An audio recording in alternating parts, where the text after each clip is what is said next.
Bom, o tema do assédio moral, em especial, ele vem despertando um interesse muito grande, né, na comunidade jurídica, porque ele diz com o tema geral da responsabilidade civil, mas pela frequência com que vem sendo, né, diagnosticado nos tempos atuais, digamos na última década, ele vem despertando esse interesse. Ainda, portanto, é um tema novo. O fato, sem dúvida, é pretérito, mas o seu reconhecimento, ainda não está tipificado na lei, mas a sua ocorrência, ela remonta à década de 80, e os primeiros processos judiciais versando o tema já datam deste século XXI, de forma que está ainda em construção o tema assédio moral. É um instituto ainda em construção, como nós vamos ver a seguir. Eu fiz um texto, elaborei um texto que vem sendo até revisto, né, a cada oportunidade em que trato do assédio moral, de forma que ali, e eu autorizei a entrega a todos, vocês têm as linhas gerais, né, do Instituto. O importante, antes de entrarmos... Onde é que começa aqui? É por aqui? É aqui. Antes de entrarmos precisamente, né, especificamente no tema do assédio moral, eu lembro que ele se insere no tema geral da responsabilidade civil. As ações na Justiça do Trabalho, tratando, né, da responsabilidade civil, elas inicialmente versavam quase que na sua totalidade, não digo, mas na sua maioria, a responsabilidade civil a responsabilidade civil do empregador em razão do acidente de trabalho. Especialmente depois de afirmada a competência da Justiça do Trabalho, as ações que tramitavam ainda sem sentença de mérito foram encaminhadas para a Justiça do Trabalho. Então, digamos que nesta matéria, o maior número de ações diz com a responsabilidade civil do empregador em decorrência do acidente do trabalho, que compreende não só o acidente stricto sensu, como também a doença profissional. Mais recentemente, na última década, como referi, nós observamos que, a partir, pelo menos, de 2004, começaram as ações a serem ajuizadas, ações objetivando, né, a reparação por dano moral, decorrente também deste novo fato, que é o assédio moral. Os primeiros recursos chegaram ao TST em 2006, 2007, né? Antes não tratávamos dessa hipótese, até porque o dano moral como causa de reparação pecuniária fundado na responsabilidade civil do empregador, ele só foi positivado na Constituição de 1988. Tanto que antes, né, da Constituição de 88, havia controvérsia e havia preponderantemente o entendimento na jurisprudência de que o dano moral não estava sujeito à reparação. Mas o certo é que a discussão sobre a reparação do dano moral surgiu antes da Constituição de 88, tanto que foi positivada no artigo 5º, nos incisos 5 e 10, especificamente a reparabilidade do dano moral. E no inciso 10, que é o que nos interessa, que especificamente tratando, né, da hipótese de violação a direitos personalíssimos, direitos não só específicos da área do trabalho, como direitos personalíssimos em geral, direito à vida privada, direitos de personalidade em geral, direito à intimidade, direito à preservação da imagem. Então, nós temos positivada a reparação por danos morais também, além dos materiais. E o Código Civil de 2002, finalmente, também passou, no artigo 186, a especificamente referir, né, quando trata do ato ilícito, a reparação moral, também além da reparação pelo dano material. Então, hoje, esta positivação, quer no plano constitucional, quer no plano do direito civil, sem dúvida, foram marcantes para a afirmada responsabilidade civil por danos dessa natureza, moral, material ou moral, a reparabilidade se impõe. E em relação ao assédio moral, eu digo que é um fenômeno que não foi, digamos, de ocorrência recente, ele existe há muito tempo. Apenas o estudo e a constatação da sua ocorrência é que se deve a estudos que começaram no final da década de 1980. E foi um médico alemão, nós vamos aqui ver, aqui de passagem, que Heisman, que estudando psicologia no ambiente de trabalho, a psicologia justamente nas organizações, a psicologia laboral e identificando este problema no ambiente de trabalho, e ele fez pesquisas em grandes corporações, ele identificou, portanto, este fenômeno do assédio moral.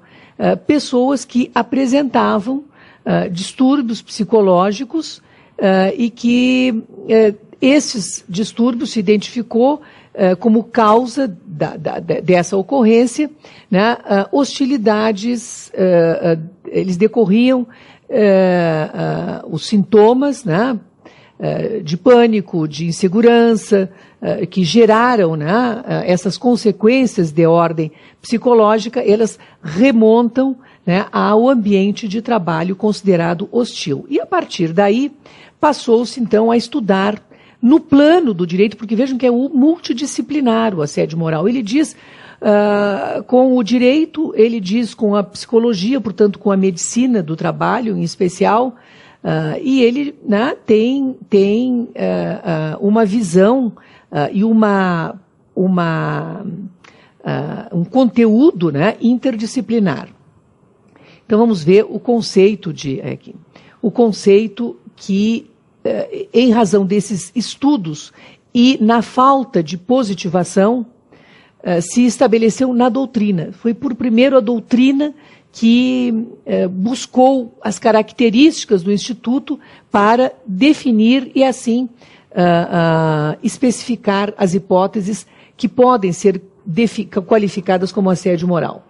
Eu cito aqui os professores chilenos, que tem um belo livro sobre el acoso, né, moral, lá chamado, que define como um processo constituído por um conjunto de ações ou omissões, no âmbito das relações de trabalho, públicas ou privadas, em virtude da qual um ou mais sujeitos assediadores criam um ambiente laboral hostil e intimidatório em relação a um ou mais assediados, afetando gravemente sua dignidade pessoal e causando danos à saúde dos afetados, com vistas a obter distintos fins de tipo persecutório.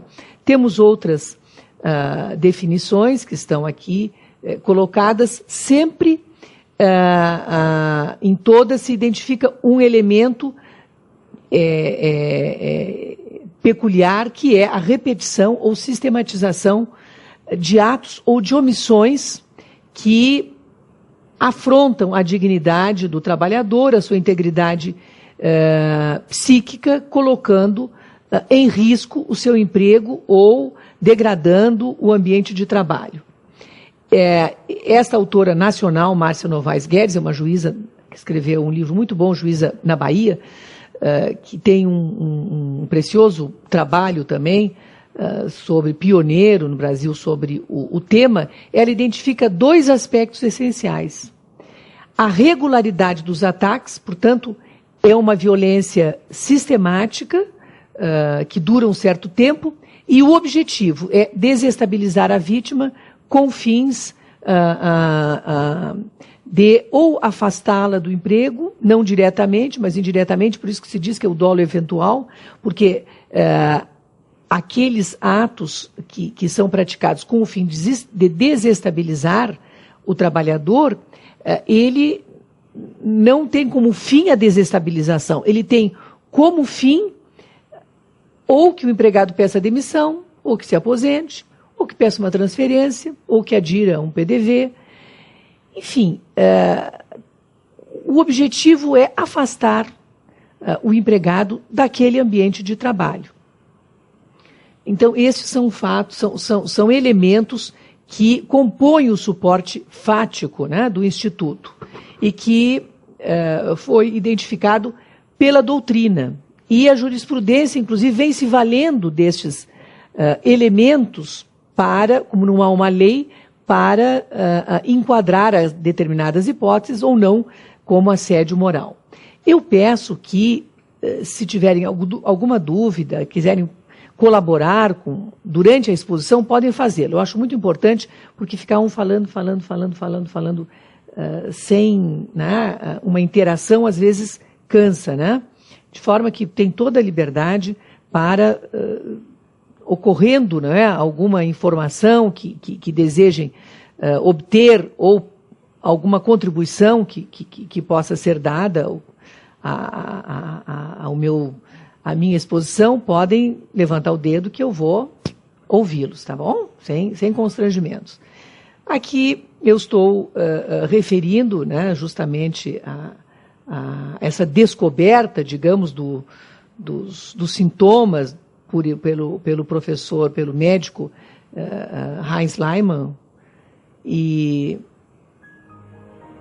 finalmente nós temos que a teoria do assédio moral se formou por primeiro na doutrina que foi estudar, né, o que havia sobre o assunto nestas hipóteses concretas, né, que foram diagnosticadas em ambientes de trabalho, nas empresas. Vejam que sempre a tipificação legal ela é posterior à ocorrência do fato. Tanto que nós temos uma considerável, né, digamos, um número considerável de leis que acataram o que a jurisprudência, por primeiro, estabeleceu, né? A ocorrência, portanto, e a própria jurisprudência formou, digamos, entendimentos que posteriormente foram positivados. É o que vai ocorrer com o assédio moral. Qual hoje o fundamento legal para impor as reparações pecuniárias por danos morais decorrentes do assédio? É o artigo 1º, inciso 3 da Constituição da República, que assegura e estabelece o direito à dignidade da pessoa humana. Aliás, que estabelece que além de um princípio constitucional, estabelece que a dignidade da pessoa humana é fundamento da República. E este é o principal fundamento que vem justificando as condenações impostas.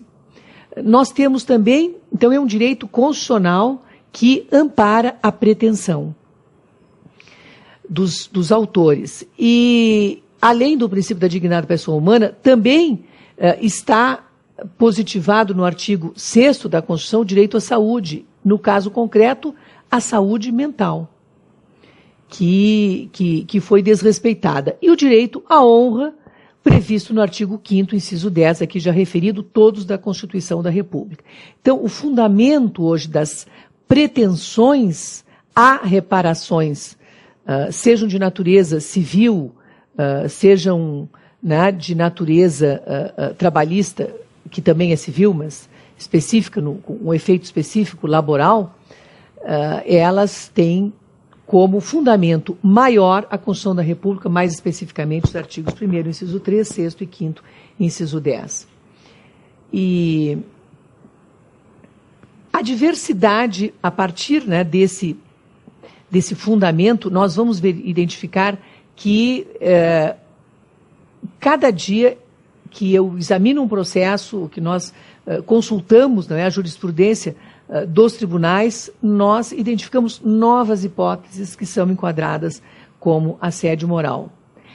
Eu até, na conclusão, vocês chegarão a essa constatação que muitas vezes até a jurisprudência vem elastecendo estas características que a doutrina estabeleceu na definição da hipótese como assédio moral. Nós vamos ver que existe uma diversidade muito grande de hipóteses e alguns enquadramentos que até extrapolam estes limites que a doutrina estabeleceu.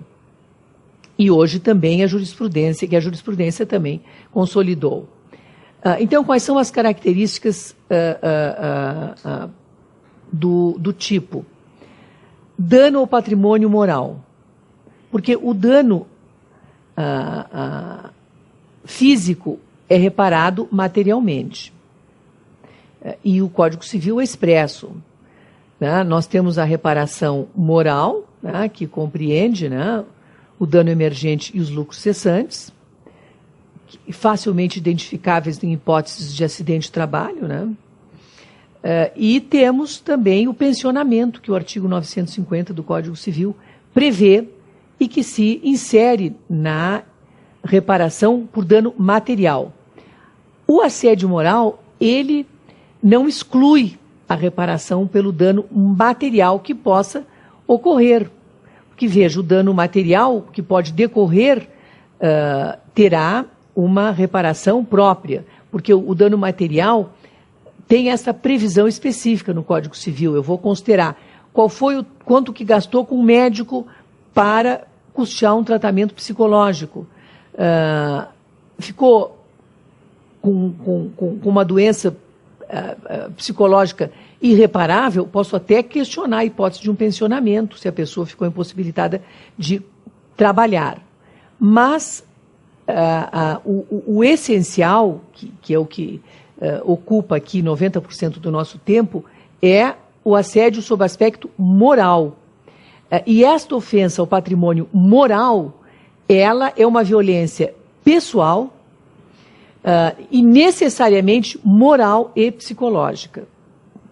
Aquela que é reparada pelo dano moral, que decorreu do assédio moral. E então, se eu tive um acidente e me cortei, isto não é assédio moral, isto é responsabilidade civil do empregador por doença, mas aqui é necessariamente, o tipo que nós estamos tratando é necessariamente ofensa moral e psicológica e é multilateral, ao contrário do assédio moral, do assédio sexual. Ela pode ser horizontal, entre pessoas da mesma hierarquia, ela pode ser vertical, ascendente ou descendente, ou seja, não só a maioria dos casos ocorre do superior em relação ao inferior, mas pode ocorrer dos inferiores em relação ao superior. Isso aí é também frequente. Não gostam do chefe, então todos os parceiros de trabalho praticam o assédio moral em relação ao seu gerente, ao seu coordenador, para que ele seja deslocado daquela função. Isso também ocorre. E pode ocorrer no mesmo nível hierárquico entre colegas de trabalho. Isto é menos frequente, mas pode ocorrer de gerar gerando, apesar de estar na mesma hierarquia do outro, gerando uma situação de instabilidade, porque ele é melhor que o outro, ele é mais requisitado, portanto, que o outro começa a se fragilizar. Então, pode ocorrer também no plano horizontal o assédio moral. E ele pode ser individual ou coletivamente sentido. Pode ser, pois não.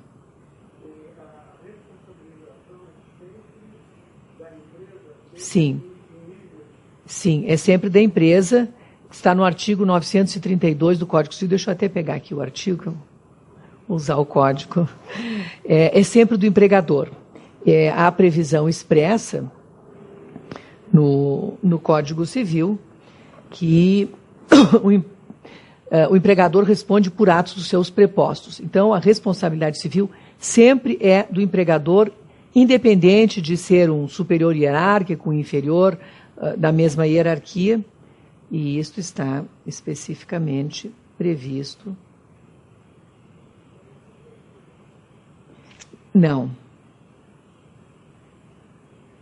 Artigo 932 do Código Civil. São também responsáveis pela reparação civil. Item 3. O empregador ou comitente por seus empregados, serviçais e prepostos no exercício do trabalho que lhes competir ou em razão dele. Porque no plano da responsabilidade civil aplicam-se integralmente, né, ao direito do trabalho as disposições do Código Civil. Então, o assédio moral tem previsão constitucional e regulado pelas normas do direito civil. Então, o artigo 186, que tipifica o ato ilícito, o artigo 932, inciso 3, que estabelece no plano empresarial a responsabilidade da pessoa jurídica, o empregador, independentemente de qual preposto seu praticou o ato. Por quê? Porque o empregador é que responde pelo ambiente de trabalho saudável. Isto é um direito do trabalhador ter um ambiente de trabalho saudável. Por isso que há a previsão expressa de que a responsabilidade civil é do empregador pelos atos dos seus prepostos. Nós vamos agora, depois vamos examinar o tema da responsabilidade civil, contratual e extracontratual, e no caso extracontratual, subjetiva. Eu entendo que aqui não se aplica a teoria, né, objetiva. É necessário porque ela, quando é contratual, não precisa de culpa. Se for extracontratual, admitindo a hipótese, né, porque é contratual porque decorre de um descumprimento do contrato, que inclusive compreende esta obrigação acessória de manter um ambiente de trabalho. Aí realmente independe de uma culpa em concreto. Seria, sob certo aspecto, objetiva. Mas eu diria que sempre no assédio moral, se entrarmos no tema da responsabilidade extracontratual, nós sempre vamos ter um dolo ou uma culpa. Porque é uma intenção, ainda que um dolo eventual. Porque sempre há uma intenção de afastar o empregado da sua atividade. E encontra expressões sinônimas, mobbing, harcèlement na França, bullying, harassment e acoso na Espanha. Até não coloquei acoso moral. No Brasil também, terror psicológico. Envolve as áreas como vimos e é caracterizado, portanto, por esse conjunto de atos que não são perceptíveis num primeiro momento como importantes, mas que na sequência, unidos, destinam-se a expor a vítima a situações incômodas, humilhantes e constrangedoras e afetam, sobretudo, a autoestima e a segurança psicológica, causam estresse ou outras enfermidades. Então vejam que, por isso que só hoje que está, realmente à primeira vista pode se dizer, bom, não tinha relevância jurídica, porque nem se falava em dano moral. É verdade. Hoje tem relevância jurídica esses atos, porque o direito passou a se preocupar com eles, né? Mas daí até muitas vezes a dificuldade não de provar, a dificuldade de provar é o assédio sexual, mas o assédio moral não é difícil de provar, porque ele ocorre num ambiente de trabalho, sempre tem alguém vendo. E quais são os principais procedimentos omissivos identificados, quer na jurisprudência, quer na doutrina? Indiferença em relação ao outro, ignorar o trabalhador, atitudes de desprezo, silêncio. Então, se eu ignoro, eu gero uma instabilidade naquele empregado, eu não convoco ele para nada, eu deixo ele lá. A pior coisa que existe é não dar trabalho. Isto é uma falta, não basta eu remunerar, eu preciso ele precisa, é um contrato sinalagmático, o contrato de trabalho. E é uma relação de poder que se estabelece nas relações de trabalho sempre, né? Uma relação de poder, porque o empregador tem o contrato de trabalho e que regula e lhe dá o poder diretivo. Aquela relação lhe dá um poder diretivo. Então, se eu não dou trabalho para o empregado, né, eu estou rompendo aquele sinalagma, que é contraprestação ao trabalho prestado. E essa atitude, né, de ignorar, de eu não me dirigir ao trabalhador, ela continuada, ela enseja, né, a caracterização como assédio moral, porque ele fica desestabilizado. Ele não sabe se vai ficar no emprego. Bom, eu não sou convocado para trabalhar. E quais são os atos concretos que ocorrem com maior frequência? Rigor excessivo no trato com o trabalhador. Exigência de tarefas desnecessárias ou exorbitantes, ou além da capacidade do empregado. Eu começo a pedir para ele fazer coisas inúteis. Ou eu peço a ele para fazer trabalhos humilhantes, ou exigir que ele faça um trabalho para o qual não está qualificado, não está treinado. E isto, com a repetição, gera desestabilização emocional, portanto, é assédio moral. Isolar o empregado, né, inação compulsória, constranger, ameaçar, expor a terceiros a intimidade da vítima, eu chegar numa reunião, colocar o fulano é doente, ele está fazendo um tratamento, assim, assado, ele pode não gostar, é um ato, eu estou desrespeitando a intimidade dele. Eu posso cercear o direito, o exercício de trabalho habitual, restringir a sua atuação profissional, casos que são muito regulares, impor jogo de prendas que resultam em expulsão ao ridículo, esse eu vou examinar porque é dano individual e coletivo, nós vamos examinar especificamente. Então, estas atitudes, esses comportamentos que têm como objetivo desestimular, desacreditar o empregado, né? Eu coloco ele em situações ridículas, o desestímulo é quando eu não lhe dou trabalho, ou quando sempre tudo que ele faz eu digo que está ruim, porque eu estou pedindo a ele para fazer coisas que ele não sabe fazer, ou então eu estou reduzindo. Vejam, esse assédio não descaracteriza outras faltas típicas de faltas graves capituladas no artigo 482 da CLT, capituladas no artigo 483 da CLT, porque aqui a falta grave é patronal, no artigo 483 da CLT. O empregador pratica alguns atos, né, que nós definimos como assédio moral sem prejuízo, né, de estarem genericamente inseridas em qualquer dos dispositivos do artigo 483 da CLT.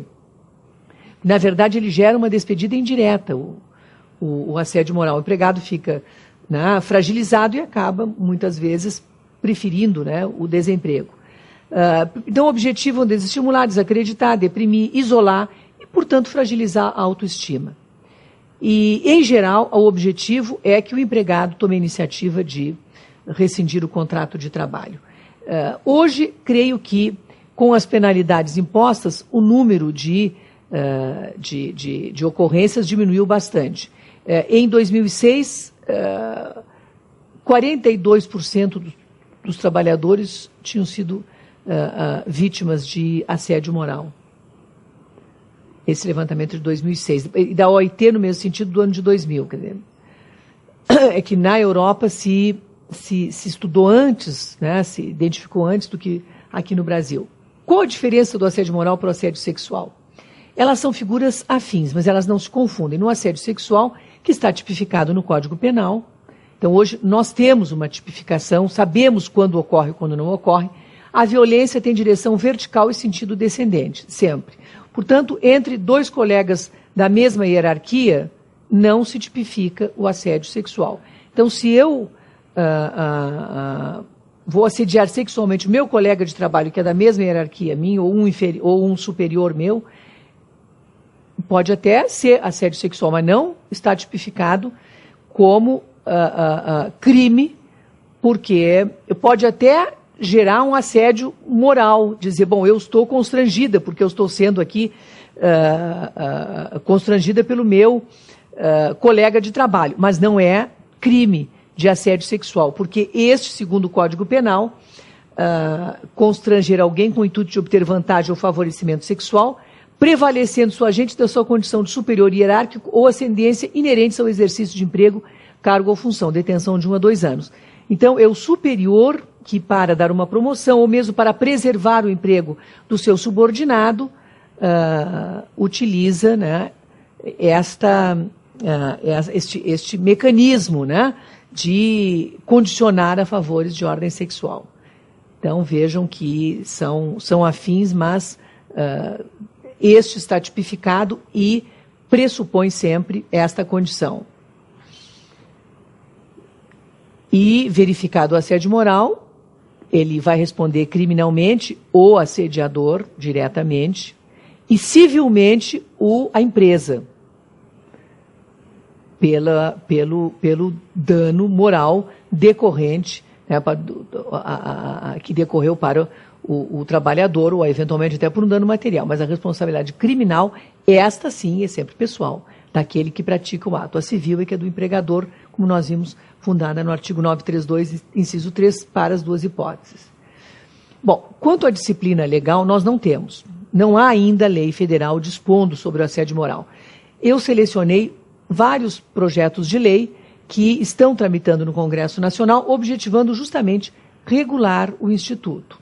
E nós temos este primeiro projeto de lei que institui, que é iniciativa do Senado, que altera dispositivos da Lei 8.666, que é a que regulamenta o artigo 37, inciso 21 da Constituição Federal. E este projeto de lei institui o Cadastro Nacional de Proteção contra a Coação Moral no Emprego, a ser gerido por órgão competente do Poder Executivo. Então, as empresas que praticaram ou que praticam o assédio moral está cadastrada e ele contém informações atualizadas, né, sobre as empresas condenadas por... Não basta a alegação, tem que haver condenação, né, por prática de coação moral nos últimos 5 anos, subsidiando os gestores públicos com informações qualificadas a respeito da atuação dos licitantes no cumprimento dessas obrigações. Este outro projeto de lei, este tipifica como crime o assédio moral e introduz nos moldes do que ocorreu em 2001 com o assédio sexual, porque em 2001 se introduziu, né, a linha A ao artigo 216. Este projeto de lei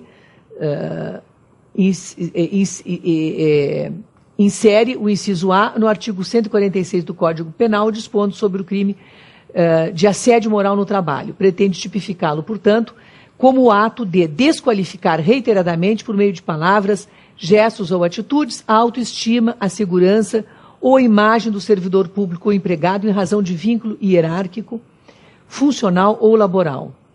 E a pena é de 1 a 2 anos de detenção. Conforme o substitutivo que foi apresentado, foram apensados a eles outros projetos de lei. Temos este outro projeto de lei na Câmara dos Deputados, que cria mecanismos de 2009 para... Vocês têm aí acesso aqui? Tem? Bom, mas o texto foi disponibilizado, né? Vocês veem aí. Cria mecanismos para garantir a igualdade entre mulheres e homens, para coibir práticas discriminatórias nas relações de trabalho urbano e rural, também dentro do poder público, empresas públicas, cidades de economia mista, amparando-se na Constituição e normas internacionais. E impõe a adoção de medidas de prevenção com as práticas de assédio moral. Há um outro também que equipara ao acidente de trabalho, estabelece, assim como a lei, né, 8.213 dispõe expressamente que a doença profissional é acidente de trabalho, este projeto de lei, 7.202 de 2010, pretende dispor que também o assédio moral é equiparado, considera-se acidente de trabalho. Tem um outro projeto de lei também, 6757 de 2010, que este especificamente altera, introduz dispositivo na CLT. Acrescenta a linha H ao artigo 483 da CLT. O artigo 483 dispõe sobre as faltas patronais, que ensejam a rescisão indireta do contrato de trabalho. Então, insere esta linha H e define como justa causa para o empregado, né, considerar rescindido o seu contrato, a prática de coação moral pelo empregador ou seus prepostos contra o empregado, por meio de atos ou expressões que tenham por objetivo ou efeito atingir a sua dignidade e ou criar condições de trabalho humilhantes ou degradantes, abusando da autoridade que lhe confere as suas funções. E facultado, nessa hipótese, a rescisão indireta do contrato e permanecer ou não no serviço até decisão final. Introduz ainda ao artigo 484 a linha A, determinando o pagamento de indenização em dobro no caso de rescisão indireta por coação moral.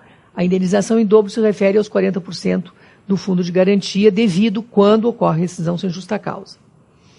E foram apresentadas, este é um projeto de lei importante, foram apresentadas 3 emendas e apensados a este outros projetos de lei que estavam tramitando, versando também alterações na CLT. O certo é que já há, portanto, projetos de lei, os mais diversos e os mais amplos, né? Dando ampla proteção previdenciária, trabalhista, né? Portanto, civil e também criminal ao tema, ao Instituto do Assédio Moral. Hoje, o que é que nós temos? Nós temos positivado no âmbito municipal, e claro, essa legislação é aplicável apenas no âmbito, né, do respectivo município, para os servidores do município, porque competência para dispor sobre direito de trabalho só a União tem. Então, essas leis municipais são aplicáveis aos servidores da administração pública local. Então, aqui, o Cidade de São Paulo tem lei municipal, Campinas tem, Iracemápolis e Guarulhos, no estado de São Paulo. Nós temos também, no Rio Grande do Norte e Natal, leis que coíbem a prática do assédio moral. No plano estadual, nós temos a lei 3.921, que é do Rio de Janeiro de 2002, que também expressamente proíbe, no âmbito dos 3 poderes do Estado, administração direta, autárquica e fundacional e também indireta, o exercício de qualquer atitude ou postura que se possa caracterizar como assédio moral no trabalho. Eu cito aqui no regulamento da Previdência uma proteção genérica que é estabelecida já no próprio decreto. E temos também, em convenções e acordos coletivos, hoje com regularidade, com frequência, cláusulas expressas dispondo sobre métodos de prevenção e a obrigatoriedade de a empresa adotar métodos de prevenção à prática do assédio moral nas dependências das empresas. Por isso que nós estamos a ver que, e vamos examinar casos concretos recentes que eu considerei relevantes para podermos, assim, né, medir, né, e identificar essas hipóteses concretas. Então, portanto, a ausência dessa disciplina legal específica sobre, dizendo, assédio moral define-se como tal, pena tal, ou, né, quer no Código Penal, quer no Código Civil, não impede. Impede no Código Penal, lógico, se não está tipificado como crime, não posso. É difícil qualificar a hipótese, né? Mas não conheço decisão que tenha enquadrado uma atitude, né, dessa natureza no Código Penal, mas conheço bem as decisões da Justiça do Trabalho que, independentemente de uma lei, portanto, específica, vem julgando os processos e enquadrando como assédio moral condutas da natureza da que estamos aqui a tratar, impondo a reparação pecuniária correspondente, fundadas nos dispositivos constitucionais, que aqui já referi, e do Código Civil e no próprio artigo, no 186 do Código Civil e no próprio artigo 483 da CLT. Nós temos, no plano do direito comparado, legislação que examina e que regula, né, o Instituto. Na França, desde 2002, que foi uma lei de modernização social, que foi alterada por uma lei de 13 de janeiro de 2003, disciplinou o assédio moral individual, coletivo e tipifica o Instituto também como crime e impõe sanção de prisão e multa. Na Suécia, desde 93, há a disciplina do assédio moral, em especial lei que estabelece prevenção. Na Grã-Bretanha, um ato de 97 disciplina a conduta, prevendo inclusive pena de prisão até 6 meses e multa. O Parlamento da União Europeia adotou resolução em 2001, instando os Estados-membros a prestar atenção ao problema do assédio moral no local de trabalho e a considerá-lo nas respectivas legislações nacionais. Portanto, vejam que há uma preocupação concreta, inclusive da OIT, que bem antes de nós aqui no Brasil, né, tomarmos intimidade, né, com essas questões, já lá se tratava, né, de estabelecer resoluções e sugestões, recomendações para que os países signatários, né, adotassem medidas para preveni-la. Na jurisprudência, o leading case que vem sempre apontado é este processo que foi julgado em 2002 no Espírito Santo, onde o caso concreto, onde foi estabelecida a indenização, se considerou tortura psicológica, o empregado que foi preterido numa promoção, e o colega que foi promovido, ele teve ele inconformado, gerou, quer dizer, os dois ficaram numa situação, né, de convívio muito difícil, e ele não só se alterou em relação a esse empregado, foi o que eu examinei dos autos, como também se incomodou com o gerente e foi apenado com a inação compulsória. Então ele trabalhava antes na biblioteca, foi deslocado, ficou trabalhando num escaninho de uma escada. Lá ele ficou 2, 3 meses e sem qualquer trabalho. O Tribunal Regional do Espírito Santo considerou o caso típico de assédio moral. Ele até alega da inicial perseguição de ordem ideológica que não ficou até, digamos, não foi elemento considerado. O que se considerou para a imposição da indenização é justamente esta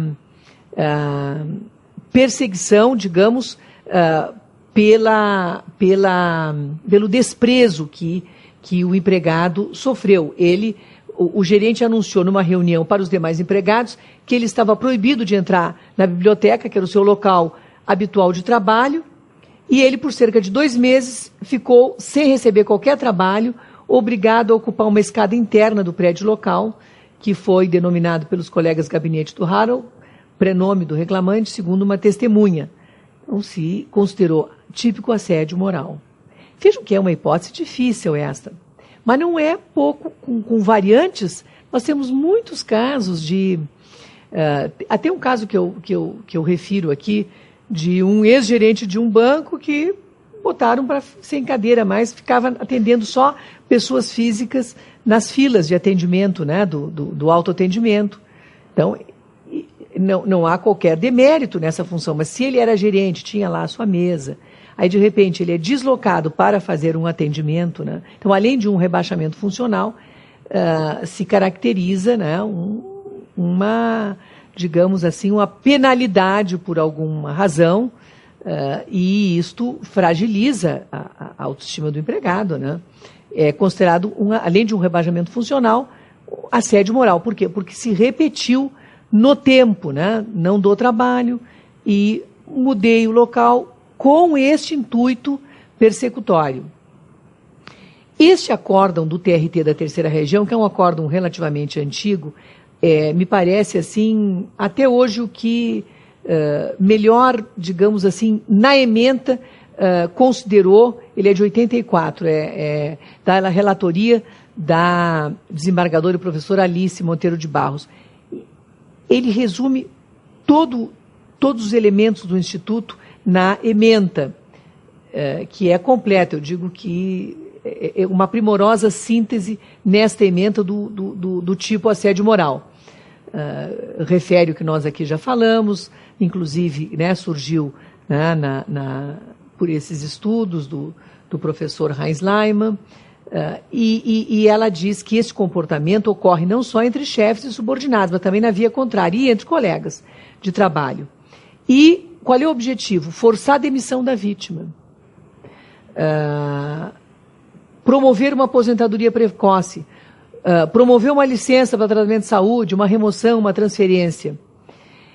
Mas é necessário que este comportamento, constituído por ação ou omissão, se prolongue no tempo, seja premeditado, que desestabilize a vítima. E ela estabelece um tempo médio de 6 meses. Ela diz, seria, né, um tempo médio. Mas eu quero dizer que até menos do que isso vem se aceitando para inserir na previsão como assédio moral. E as hipóteses vêm se diversificando, né? Aqui eu coloquei uma hipótese em que o Tribunal Superior ao Trabalho reduziu o valor de 100 mil para 50 mil reais, porque neste caso o empregador, o Tribunal Regional considerou devido 100 mil reais, era uma alteração após o empregado ter ajuizado uma reclamação trabalhista e ter rejeitado um acordo, a reclamação ajuizada na vigência do contrato, ter rejeitado um acordo proposto pelo empregador, ele passou a ser perseguido. Ele foi afastado da sua área de trabalho, o seu espaço físico foi limitado, as suas atividades anteriores pretéritas foram repassadas a outros empregados. Então, houve aí atitudes omissivas e comportamentos omissivos e comissivos. E o Tribunal Regional mandou pagar 100 mil. O Tribunal Superior do Trabalho reduziu para 50 mil o valor. E o tema dos valores, nós vamos ver, este é que me parece o mais difícil, de trato mais difícil. Outra hipótese também aqui, que eu transcrevo, do Tribunal Superior ao Trabalho, que considerou a repetição de atitudes hostis, como agressões verbais, rigor excessivo, utilização de palavras de baixo calão, injuriosas, como assédio moral. Este acórdão aqui é bem recente, do ano de 2010, considerou que, como assédio moral, irregularidades existentes no âmbito empresarial, como agressões verbais e tratamento hostil. Isso é muito comum de encontrar. Um preposto do empregador qualquer chama, você é um preguiçoso. Não pode fazer isso. Todo dia você é preguiçoso, você não gosta de trabalhar, você faz mal as coisas, grita com ele, o outro lá de fora ouviu numa reunião que um foi alterar. Tudo, se é repetido no tempo, se este comportamento se reproduz, assédio moral. Eu até para depois vocês poderem até se inteirar, né, da hipótese fática, eu transcrevi o inteiro teor deste acordo, onde há diversas considerações, mas se considerou, portanto, assédio moral, esta agressão verbal. Este outro processo, também esse lá da minha antiga turma, o empregado era constantemente alvo de palavras injuriosas de baixo calão, proferidas pelo chefe de manutenção do reclamado, que por sua gravidade, pela repetição, caracteriza assédio moral. Por isso que se diz que é imperceptível à primeira vista. Pois não? Pessoas por diferentes superiores, caracteriza da mesma maneira? Acho que sim. Penso que sim, porque, veja, a responsabilidade civil é do empregador pelos atos dos seus prepostos. Então, o que é necessário é a repetição dos atos. Então, essa é uma hipótese interessante. Um dia é um gerente, outro dia é outro. O empregado está constantemente submetido, digamos, a uma situação de inferioridade, porque estão gritando, é um desrespeito, né? Palavras injuriosas, cobranças. Então, eu entendo que configura. Sim? Peraí, ela perguntou antes aqui. Então, a recomendação para o empregador seria demissão, no caso, quando há uma competição de cargos, seria logo a demissão. Lógico, veja, o nosso direito, ele consagra o direito potestativo de despedir, exceto quando houver, né, hipóteses de estabilidades a termo, é o caso da gestante, caso do dirigente sindical, do integrante da CIPA, do empregado que está com contrato suspenso em razão de enfermidade, não pode também despedir numa situação dessa, mas, via de regra, essas hipóteses não ocorrem. A regra geral é a do poder potestativo de despedir, desde que suporte e satisfaça as reparações devidas. Então, vejam, não é mais simples despedir o empregado e pagar ele, não é, o que lhe é devido? Sai mais econômico para o empregador, porque muito pior é adotar uma atitude dessas que é condenável e que hoje tem o reconhecimento, né, judicial, e ainda vai ter que pagar a indenização, além das verbas típicas, né, da rescisão do contrato, imotivada, vai ter que pagar ainda uma indenização por danos morais, quiçá por danos materiais, se o empregado tiver que submeter a algum tratamento psicológico. Ali, você. Era a mesma, no caso pergunta. De assédio moral entre colegas, como que o empregador deveria agir? Aí é que está a prevenção. Porque, veja, quando é um empregador direto, pessoa física, nós não temos qualquer dúvida, né? Ele é responsável. Muitas vezes, numa empresa grande, o empregador, os diretores nem sabem do que está acontecendo e vão responder, eles é que vão responder. Por isso a preocupação, não só da legislação que prevê métodos de prevenção, como também dessas cláusulas que são inseridas nas convenções e nos acordos e que justamente estabelecem a obrigatoriedade até de se ter instrumentos de controle, né, destas práticas num nível, digamos, de subordinados que, numa grande empresa, fogem, né, ao conhecimento direto dos responsáveis pela empresa. Sim? Esses níveis de assédio podem ser do superior para, vamos supor, para o empregado, e nessa mesma ação pode haver também de um inferior para o empregado? Claro, é comum acontecer quando não gostam do chefe. Então, o chefe é do desagrado da maioria dos subordinados e os subordinados se unem mas eles não querem nem a rescisão, muitas vezes, do contrato daquele superior, querem que ele saia da chefia. Então, estes empregados podem praticar também atos para desestabilizar aquele que lhe desagrada. E muitas vezes eu não gosto do meu colega de trabalho, então eu começo a fazer todo o serviço, começo a dizer ele chegou atrasado, ele não sei o que, ele fez isso. Aí o chefe diz, bom, mas esse empregado chega atrasado, ele foi desrespeitoso. Eu digo, ele é desrespeitoso, ele fica aqui usando a internet para uso particular, não trabalha, tal. Então eu posso desestabilizá-lo, porque pode até nem ser verdade. Aí é um dolo, né? Que é uma atitude, é um dolo eventual que ocorre por parte daquele que gera a responsabilidade civil do empregador, porque eu estou criando um ambiente hostil, em prejuízo. E aquele empregado pode amanhã, né, perde inclusive o emprego. Acabou perdendo o emprego porque ele foi tão, digamos, assediado pelos seus colegas, que nem eram superiores, que gerou a sua despedida. Então ele vai acionar o empregador e vai mostrar que ele teve abalos psicológicos até perder o emprego, né, em razão de atitudes que não eram, digamos, até verdadeiras. Aí seria, acho que até seria um dolo direto mesmo, mas por parte daqueles que praticaram, né, aquele ato. É até talvez mais grave isso, né, porque mentiram em prejuízo de um colega, mas se pode definir como um assédio moral, porque ocorreu num ambiente de trabalho. Correm separados da reclamação trabalhista? Não. É uma ação só. Quem julga é o juiz do trabalho. Eu tenho um item específico quando nós vamos examinar isso. O que gera assim? Ela primeiro, depois... Em relação ao empregado assediador, o empregador pode considerar esse procedimento como falta grave?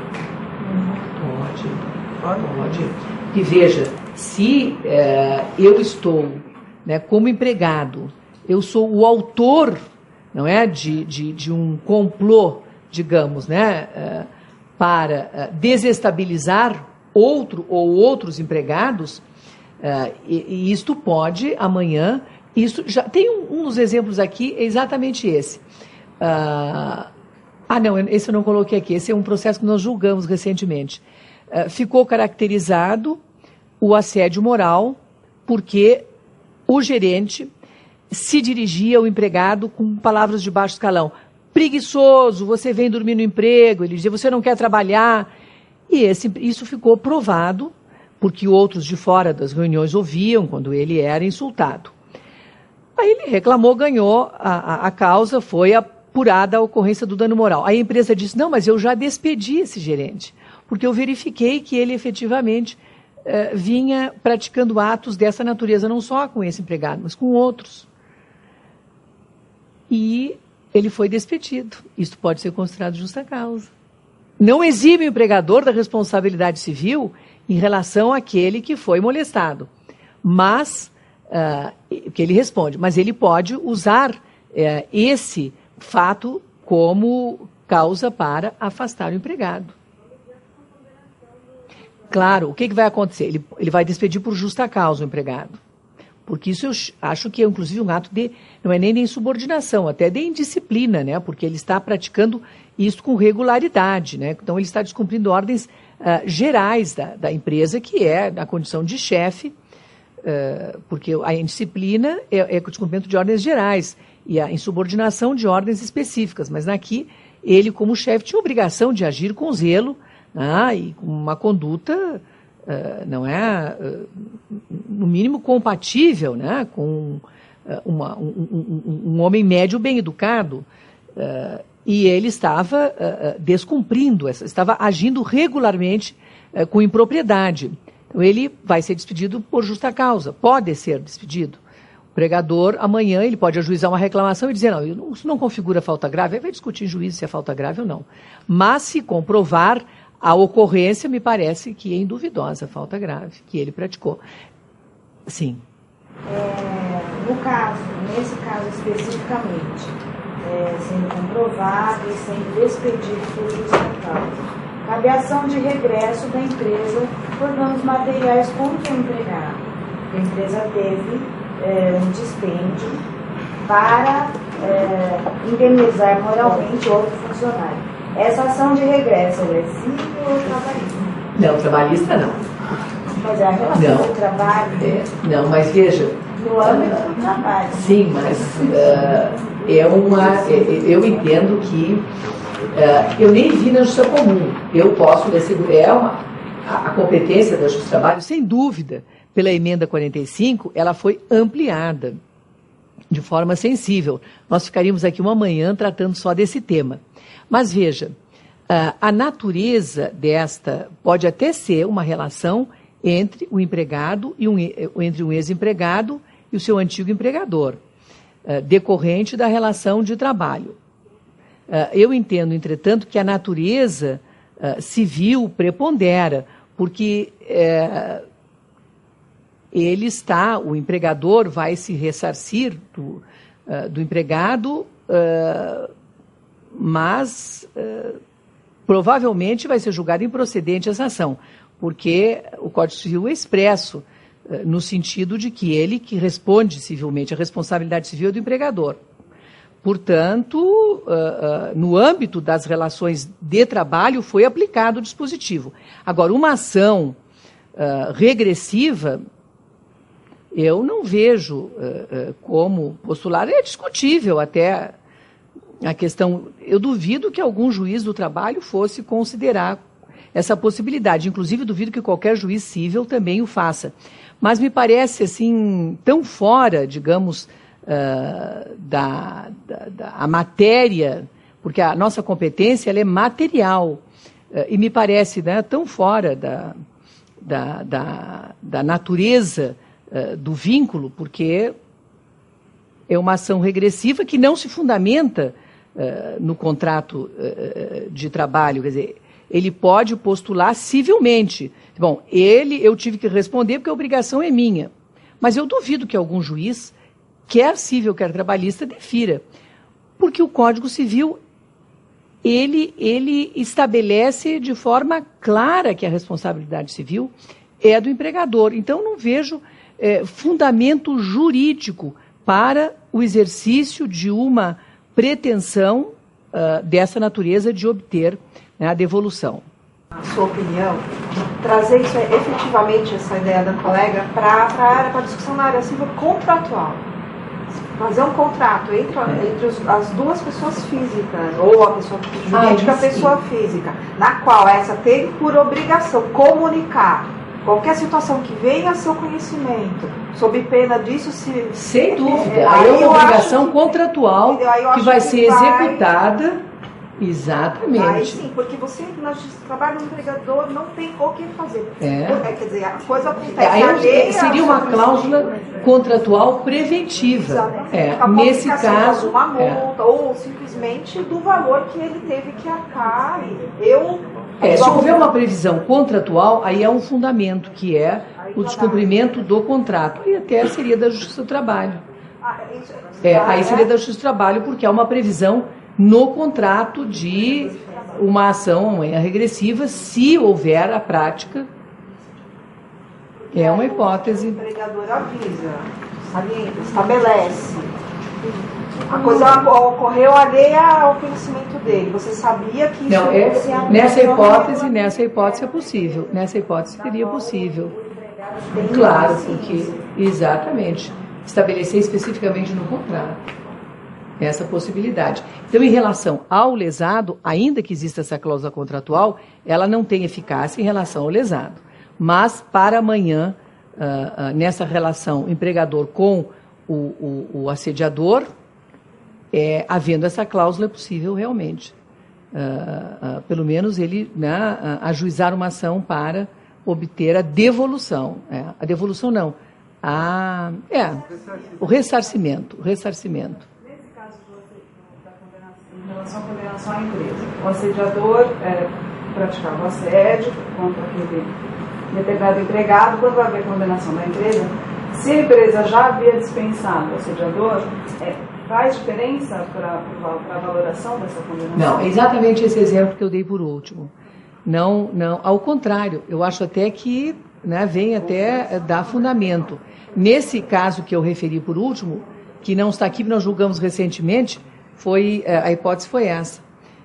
A empresa se defendeu dizendo, não, o assediador, o gerente que usava, não só com este reclamante, mas habitualmente,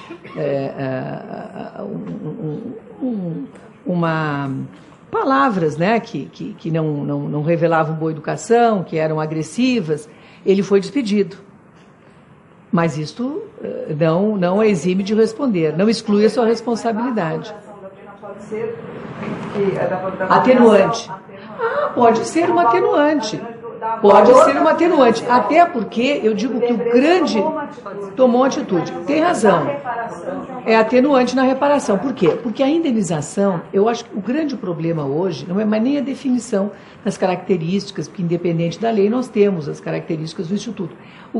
A grande questão hoje é o valor das indenizações.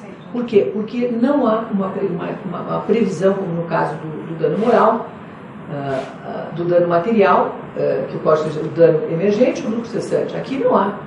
Então, os elementos que são considerados hoje são o tempo de serviço do empregado. Quanto mais antigo, se presume que maior seja o valor da indenização.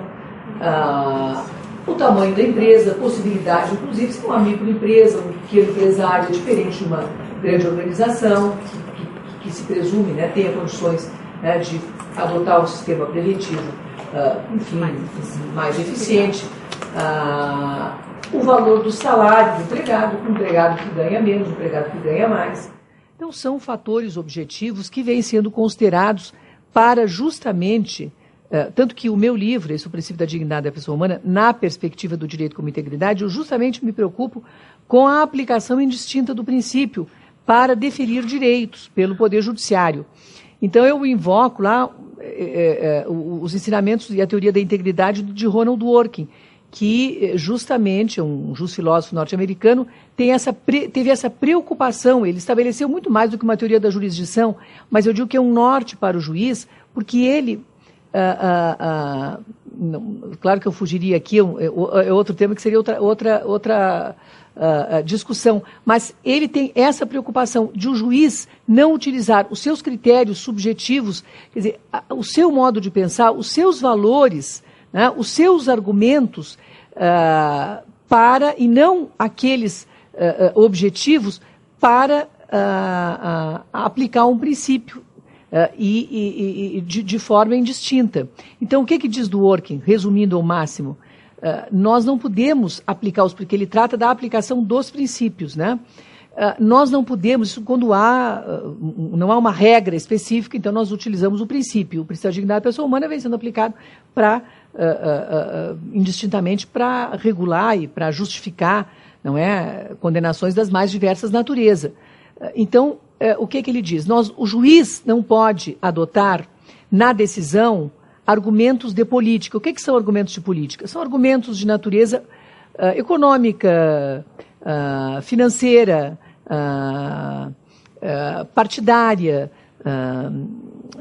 religiosa, enfim, argumentos de política, porque são argumentos que atraem o meu pensamento individual, o meu convencimento pessoal, e não aquilo que deve ser. Então ele diz, são os argumentos de princípios. Então ele analisa os princípios. O que aquele princípio comporta aplicação em que situação? Tanto que ele nega a possibilidade, né, que a Alexis e que hoje a jurisprudência majoritária admite, do conflito entre princípios. Ele disse, não, se nós vamos interpretar, não se pode a Constituição de forma harmônica, nós não podemos nem admitir a possibilidade do conflito entre princípios.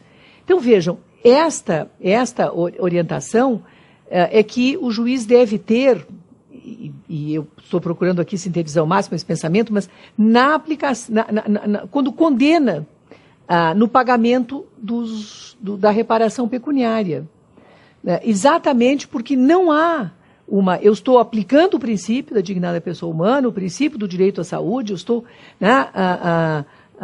naquela preservação da dignidade do trabalhador e lhe garantindo esse ressarcimento, mas eu não tenho um parâmetro definido. Agora, eu não posso, porque não tenho um parâmetro definido, dizer, eu acho que 100 é muito, vou botar 10, sem qualquer racionalidade.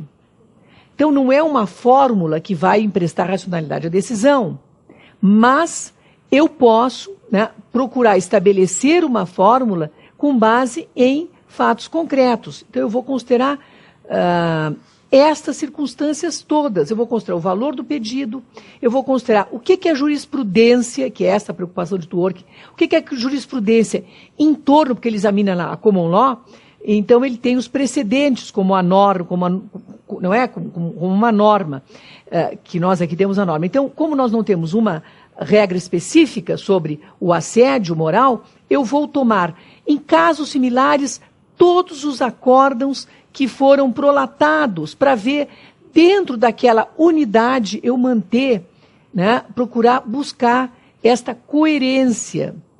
Porque, do contrário, eu vou estimular ações que muitas vezes são improcedentes, né? Vou gerar expectativas que não se concretizarão para aqueles que propõem as ações, porque vira uma loteria, isso é o que não pode.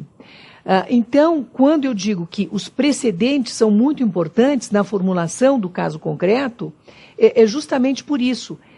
O meu dever como juiz, né, especialmente num tribunal superior que uniformiza a jurisprudência, é identificar que, em casos semelhantes, o que o tribunal afirmou devido, considerando esses elementos que são objetivos, o tempo de serviço, o valor do salário, né, a gravidade da falta praticada, sempre medida de acordo com outros precedentes que examinaram questões similares, né, as possibilidades, não é, do lesante. Eu tenho que considerar esses critérios e tenho que considerar a jurisprudência, né, que já se formou em torno do assunto para não haver arbitrariedade na imposição dos valores. Esta me parece a grande questão e nós vamos agora examiná-la. E logo a seguir. Nesse caso, imposição de prendas e castigos aos empregados que não se revelaram produtivos, que gera danos morais individuais e coletivos, e que é uma hipótese muito importante, os danos, porque nós temos duas esferas, né, de proteção, a individual e a coletiva, no caso do assédio moral, sim. Ele pedir rescisão indireta, ele pede demissão. É cabível depois do pedido do assédio moral? Claro. Ele cumula com eventuais verbas típicas, né, do contrato, ele cumula o pedido de reparação por danos morais. Tanto que hoje, qualquer reclamação depois de receber tem dano moral, por um motivo ou por outro. Muitas são improcedentes, né? Então, vejam, essa esfera protetiva é individual e é coletiva. E aqui eu peguei acordos bem recentes. Adoção de prendas e castigos como justificativa para aumento da produtividade. Implica violação do dever de respeito à dignidade da pessoa humana. Configura assédio moral. É muito comum com os comissionistas, os empregados que recebem a base de comissões. Então, o que algumas empresas faziam? Acho que agora ninguém mais faz isso, porque essa questão já está decidida pelos tribunais e tem gerado indenização individual, por dano individual, e coletivo, e que o proveito não é para o trabalhador direto, mas para o Fundo de Amparo ao Trabalhador, que é a entidade para a qual se vem se determinando, né, o recolhimento da reparação coletiva, que é a preservação do meio ambiente de trabalho. Então, vejam, muito comum, os empregados que não alcançavam os índices de produtividade exigidos pela empresa eram apenados com atitudes ridículas. Corrida de morcego, dançar vestido de mulher, fazer essa corrida de morcego, dançar na boquinha da garrafa, fazer esse vestido de baiana. Não, faziam várias, se pintavam. Então, a empresa, alguns casos em que eu examinei, que são muitos, a empresa dizia, não, mas isso era brincadeira entre eles, não era uma determinação do empregador. Não importa. Eram atitudes que submetiam as pessoas a comportamentos, né, ridículos. Então, dano moral, assédio moral individual. Por quê? Porque todo aquele que não alcançava o índice de produtividade era submetido, não é, a esses castigos. E aqui tem um caso em que ocorreu até ele me cita, o ministro Bresciani, no caso, uma doutrina, um voto meu, mas eu não sou relatora, e faz um estudo do caso que eu vou passar adiante. Vocês podem, né, examinar, por isso que eu coloquei o inteiro teor, porque é interessante, mas substancialmente o fato era esse. Em síntese, sendo incontroverso que o reclamante estava submetido a castigos e prendas consistentes na colocação de bola de ferro na estatística, na colocação de galinha em cima da mesa, dançar com perucas, resta evidenciada a prática de assédio moral. São muitas.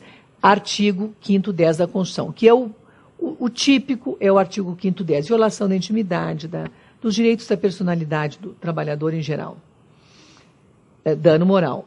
E aqui, danças vexatórias, obrigação de utilização de fantasias, nomes pejorativos, proibição de ir aos banheiros, quando não cumpridas cotas de venda, assédio moral.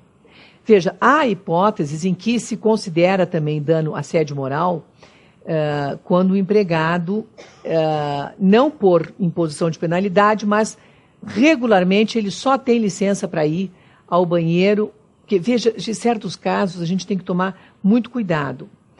Um é revistas íntimas e outro ida ao banheiro, controle. Não é o mero controle de ida ao banheiro que gera o assédio moral, porque o empregado está ali, fica nervoso e tal. Nós consideramos como assédio moral quando o empregado podia ir no máximo 3 vezes por dia ao banheiro. Não pode fazer isso, não vai limitar, porque a pessoa fica até doente, aí não é nem só dano moral, é um dano até físico, então vai ter dano moral e material, que pode causar. E tem um caso aqui que tem o acórdão, em que ele não só podia ir no máximo 3 vezes por dia, como ele podia ficar no máximo 5 minutos. E só podia tomar água também com acompanhamento de um superior. E quando ele ficava mais de 5 minutos, o chefe ia lá e batia. O chefe não, um encarregado disso. Aí se considerou assédio moral. Agora, quando, especialmente nesses trabalhos de televendas, se estabelece um controle de ir ao banheiro, assim, não pode ficar o serviço a descoberto. Quando vai fica... Determinadas espécies de controle não se considera, claro, assédio. No caso deixa eu só concluir, de revistas íntimas. O que o tribunal considera assédio moral? Aquela repetição de revistas íntimas. Quando há, ainda que por pessoa do mesmo sexo, quando a pessoa é apalpada. Mas quando há revista de bolsa, genérica, de todo mundo, não se considera. Porque isso pode ser, por questões de segurança, quando entro num tribunal, que não é o meu, onde eu entro pela garagem, eu entro num tribunal lá em Brasília, todos têm que passar. Não vou dizer, agora eu foi uma ofensa. Não. Eu tenho que me submeter a regras de segurança. Então, quando se trata de revistas gerais que são por meio de máquinas ou visual, sem que a pessoa seja apalpada, sem que tenha que tirar roupa, não é assédio moral. Agora, quando tem que tirar roupa, que a pessoa é apalpada, é diferente. Aí sim se considera revista íntima. Esta é que se considera invasão da intimidade. Sim. Você me permite contar um exemplo? Claro. Na nossa região, no Vale do Paraíba, aconteceu isso recentemente num supermercado. Pior do que esses exemplos que a senhora contou, a pessoa só poderia ir naquele horário. Então não era limitada às vezes. Naquele horário ela podia ir ao banheiro. Como ela era caixa, ela sentiu vontade de ir ao banheiro antes do horário que ela poderia sair. Ela não podia sair, ela fez xixi, molhou a roupa. Os clientes viram na fila, né? Aí se não passasse isso, o gerente não permitiu que ela fosse embora. Ele pediu uma calça de uma outra moça, emprestou para ela e ela trabalhou até o fim do dia. Todo mundo no supermercado ficou sabendo e tal. E depois eu acompanhei isso, porque o processo não era meu, eu acompanhei, né, na 15ª região, e no caso foi condenado e tal, e o tribunal até determinou que ficasse arquivado isso, né, e para a memória histórica do tribunal esse caso. Mas alguns foi muito exageros, né, que a Justiça do Trabalho está aí justamente, né, para, examinando a hipótese, né, decidir, né, de forma não só a reparar o prejuízo que foi causado à pessoa, mas de forma pedagógica, né, um intuito também pedagógico de evitar, pela imposição da penalidade pecuniária, que atos dessa natureza sejam reiterados. Né? Este aqui, o não atingimento de metas de venda, ofensa à honra e à imagem. Porque aí não é uma ofensa justamente, não é no caso da revista íntima, a intimidade. Aqui é uma ofensa, né, à imagem, né, à própria autoestima do empregado. Bom, no caso esse até é um acórdão meu, situações constrangedoras, é o patrimônio moral. Aqui, também resultou configurado o assédio moral pelo constrangimento imposto ao empregado reintegrado, que teve alterado seu local de trabalho para o subsolo do prédio em condições precárias de higiene e designado para a realização de tarefas aquém da sua formação profissional e por empregado que, ao retornar ao serviço de enfermidade profissional e após ser eleito dirigente sindical, foi rebaixado de função. Então, o primeiro foi reintegrado, ou seja, ajuizou uma reclamação, o empregador, foi reintegrado, tá bom, vou te reintegrar, mas tu vai lá para o sótão. O outro, dirigente sindical, que a empresa, né, não pode ter instabilidade, a empresa não pode despedir. Então, ele retornou de uma enfermidade profissional e ainda foi eleito dirigente sindical. Aí a empresa, então vai ficar lá no local, e isto aí ele vai ficar trabalhando lá um tempo, ação repetida no tempo, assédio moral. Sobre o valor, né, da indenização.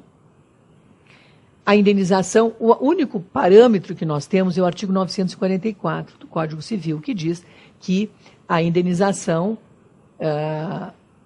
ela se mede, né, pela extensão do dano. Aqui. Então, nós temos aí que considerar o que eu acabei aqui de referir. Ó. Se a indenização mede-se pela extensão do dano. Parágrafo único. Se houver excessiva desproporção entre a gravidade da culpa e o dano, poderá o juiz reduzir equitativamente a indenização. Por isso que se invocam sempre os princípios ou os critérios da proporcionalidade e da razoabilidade para reformar decisões que ou foram excessivas ou excessivamente modestas na fixação dos valores. E o regional impôs indenização de R$100 mil em face da comprovação do assédio moral em relação ao empregado que, ocupante do cargo de gerência, ao ser reintegrado no emprego por força de antecipação de tutela, passou a ser perseguida e humilhada com a designação para o exercício de tarefas muito abaixo de sua formação profissional. Separar e contar documentos velhos, cortar papéis para servir de brochura em local inóspito, sem ventilação, no subsolo do prédio da agência bancária em condições precárias de higiene, com ratos na tubulação e baratas no ambiente. Bom, então vejam, isto é típico assédio moral. Aqui tem outro, ó. Configuração. O reclamante, posteriormente ao tratamento de saúde a que foi submetido por Ler, e as eleições em que se sagrou vitoriosa chapa, foi aquele que eu ali falei resumidamente, que integrou como dirigente sindical, foi rebaixado à função de gerente, passando a ocupar uma mesa no meio do recinto do trabalho com as suas tarefas minimizadas, cumprindo funções que não executava há 20 anos. É uma penalidade, então é um assédio moral, né? E já vou lhe... Então, eu digo, sim.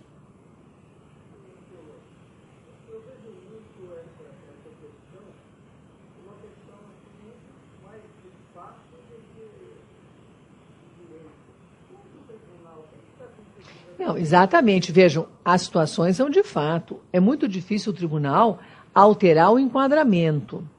Veja, o que significa, né, a possibilidade do tribunal, revendo matéria de direito, reformar uma decisão que estabeleceu porque entendeu que aquele fato era ou não, aqueles fatos constituíam ou não assédio. O tribunal pode considerar os fatos estabelecidos pelo Tribunal Regional como ocorrentes. O que o Tribunal Superior não pode fazer é revisar a prova e a sentença e os depoimentos das testemunhas. Agora, se o Tribunal Regional estabelece os fatos foram estes, o enquadramento que eu dou é este, o Tribunal Superior pode dizer não. Há muitos casos em que os tribunais regionais, qualquer revista, a revista constrange e tal, dano moral. Aí o Tribunal Superior olha, foi revista de bolsa? Não tem problema não. Isto, se é geral, pode. Então, não, isto não é assédio moral. Mas veja, é difícil se mudar o enquadramento, a tipificação como assédio, por exemplo, ou não.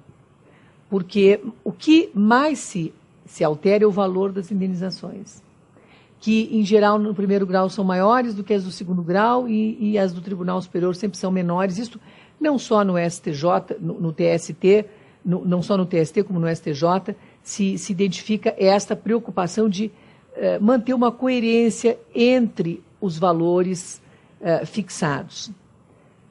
E é normal, porque quantos juízes tem e quantos, né, juízes tem no primeiro grau e quantos tem, né, num tribunal superior.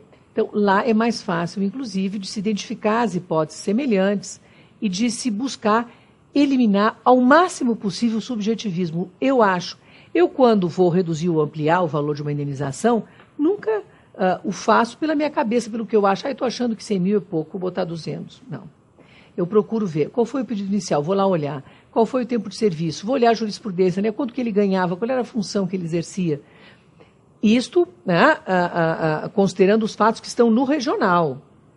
Não posso invadir, considerando a matéria. Quando o regional é econômico, na referência aos fatos, muitas vezes nós lá ficamos de mãos amarradas, não podemos agir. Exatamente porque não podemos revisar a prova. Então, veja, decisões recentes do TST revelam hipóteses de assédio moral tendentes à obtenção da rescisão do contrato,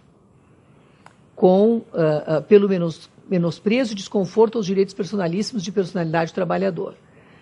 Neste caso, não demonstrada divergência jurisprudencial no caso dos autos em que há condenação no importe de R$200 mil. Aí não houve conhecimento, foi imposto pelo Tribunal Regional esse valor. contra um banco que considerou assédio moral quando a aquisição de um banco pelo outro, visto que o autor, que era o gerente da agência, passou a não mais ter mesa de trabalho, sentando-se na cadeira dos clientes, trabalhando em pé, mesmo com costelas fraturadas. Aí considerou-se que ele era um gerente, devia ter muitos anos, o tribunal não teve como, por falta de outros elementos, de revisar o valor, considerado, sim, razoável. Procedimentos ou algumas regras que as empresas colocam visando economia de custo, por exemplo, um único copo descartável que você pode usar para tomar água durante todo o dia, ou um copo, que eu já vi em muitas empresas, ou um copo para não ficar toda hora. Isso não é, isso é jus variante, isso está dentro, né, desse poder que o empregador tem de conduzir o seu negócio. E, veja, lá no Tribunal Superior do Trabalho, os ministros na gestão passada ganharam Uma canequinha? Não, uma caneca de louça, bonitinha, e uma garrafinha com água. Todos os funcionários, inclusive os ministros, ganharam a sua. Não é descartável, lava, mas cada um tem a sua distinta. O copo descartável, veja, em princípio, se for um por dia, se não pode, por exemplo, o exagero, que isto, por exemplo, o Tribunal Superior não poderia revisar, mas o que me parece é que tudo tem que ser feito, temos que ter uma lógica, né? Se o empregado usa um por dia e chegar à conclusão que o lugar é muito quente, toma muita água, que é insuficiente, aí exporão, tem que ser 2 por dia, um de manhã e um de tarde.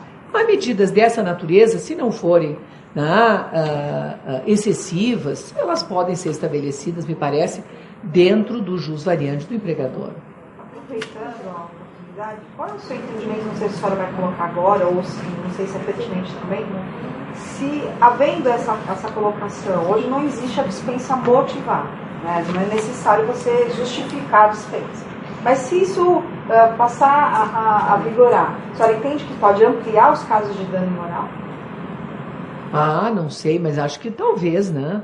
Porque, veja, o problema é que muitas vezes se capitula como assédio moral uma atitude, digamos assim, de pouca educação de alguém que efetivamente tem um funcionário que não trabalha direito. Aí ele começa a se irritar com o funcionário. Muitas vezes é uma falta até de habilidade, de falta de treinamento em relações humanas. Mas aquele empregado pode ser efetivamente, digamos, não está adequado, ele não está correspondendo aos anseios da empresa. Por isso que eu digo, então tem que chegar e despedir. Agora, imagine uma legislação rígida que não permita dispensa e não pode despedir. Até, digamos, as exigências que possam ser feitas poderão ser enquadradas como assédio moral, mas muitas vezes não tem esta intenção até de despedir, que não pode despedir, tem a intenção de exigir uma prestação melhor de trabalho. Então, naturalmente, digamos, as exigências no ambiente de trabalho podem ser maiores, porque não pode substituir aquele empregado por um outro, talvez isto possa dificultar. Mas teríamos que... Seria outra realidade, como aquela que nós tínhamos quando eu comecei a advogar. A lei do Fundo de Garantia tinha... claro que já existia, não sou tão velha, mas ela tinha ainda, digamos, um tempo de vida que permitia ainda o exame de processos com a antiga estabilidade decenal. E as reclamações eram grandes, porque mais de 10 anos de indenização em dobro, era bastante difícil.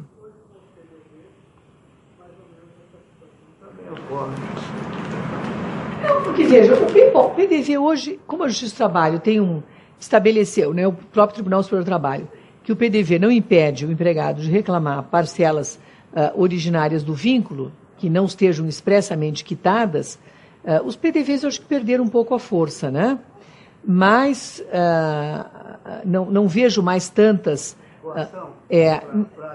Agora, não, eu digo, não vejo tanto oferecimento até de PDV, a não ser nas empresas públicas que vão ser privatizadas, mas no âmbito privado, em razão dessa jurisprudência, que entendeu que não há quitação geral do contrato em razão da adesão ao PDV, até diminuíram os oferecimentos. Mas um PDV para aceitação, nós tem caso aqui que eu citei da jurisprudência, muito comum.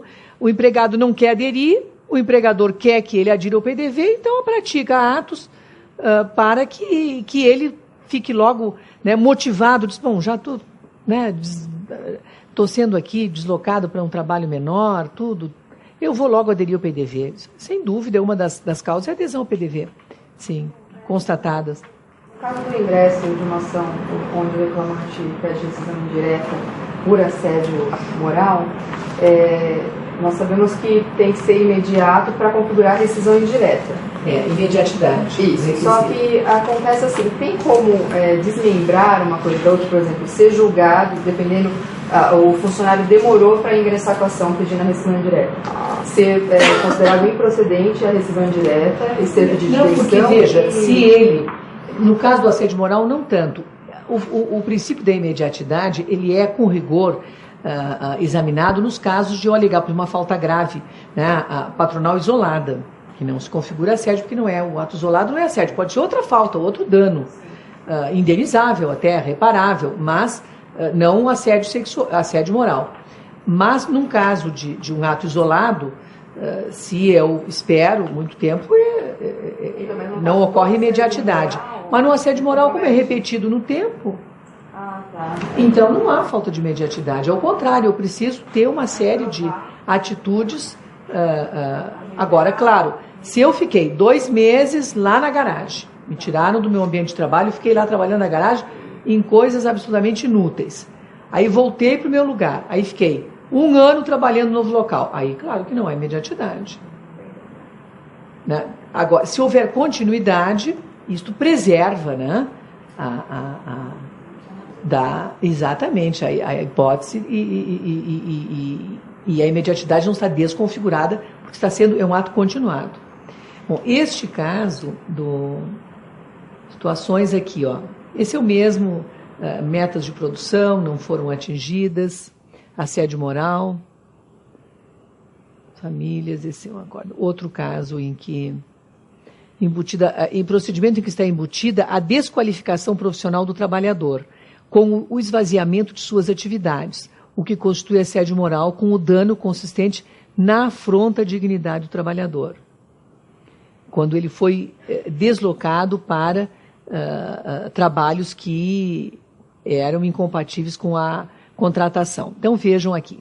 A análise da jurisprudência sobre a matéria autoriza algumas conclusões. O tema do assédio, embora relativamente recente, já foi examinado pela quase totalidade dos tribunais nacionais. Os primeiros acórdãos datam de 2004. Hoje são centenas de casos. Os fatos mais recorrentes são inação compulsória, humilhações verbais por partes superiores e estas, né, de impor, enfim, que prática, né, de atividades, né, humilhantes. Inclusive pela utilização de palavras de baixo calão, com ações psicológicas, com a finalidade de adesão ao empregado ao PDV, ou a demissão, ou a transferência, ou a aposentadoria, atribuição de tarefas estranhas, incompatíveis com o cargo, ou com o tempo em que são exigidas, divulgação de comentários maliciosos, visando a subestimar esforços, com prejuízo à saúde mental do trabalhador. Agora, a regularidade dos atos punitivos deve se prolongar no tempo. Esta hipótese de divulgação de comentários maliciosos, teve um banco estatal de um estado, e hoje até já foram julgados todos os casos, mas eram várias, reduziram o quadro substancialmente, saiu uma explicação no jornal dizendo que o banco tinha enxugado os seus quadros, até acho que privatizados, e que foram despedidos aqueles que tinham menor produtividade. Para quê? Todos entraram com ação individual, cada um levou entre 5 e 10 mil, média foi 10 mil reais. Porque realmente dano, alguns até mais, dependendo das funções, entre 10 e 20 mil reais, as reclamatórios individuais. Quer ver um outro processo também de um ex-banco estatal que gerou muitas ações individuais, é que os gerentes faziam o seguinte, olhavam a conta corrente para ver se os bancários não tinham empréstimos e tal. se estavam, né, saudáveis na sua conta corrente. Aí se considerou que isso foi invasão, né, da privacidade. Não é nem violação de segredo, porque eles não divulgaram nada, era só uma informação para controle do banco, né? E porque se tem empréstimo já não dá para ser bancário. Penso eu que foi isso, né? Isso gerou também uma quantidade de ações, aí foram média entre 5 e 10 mil reais, o outro foi entre 10 e 20, porque o outro é mais grave, né? Onde qual é a sua experiência profissional? O banco tal. E então você foi despedido? Fui. Então é daqueles que eram os menos eficientes. Aí realmente o dano é maior. Mas nesse caso da conta corrente, eu até fui vencida. Eu achei que esse controle não constituía, não era nem aí não era assédio moral. Era um dano moral por um ato ilícito, né? E eu não havia... Até caso em que se prova que isso era frequente, pode ser assédio. Mas não seria uma hipótese típica, né, de assédio moral. Seria um ato isolado que por ser ilícito, gerou uma violência a direito à privacidade, né, do trabalhador assegurado constitucionalmente. Então, pois não?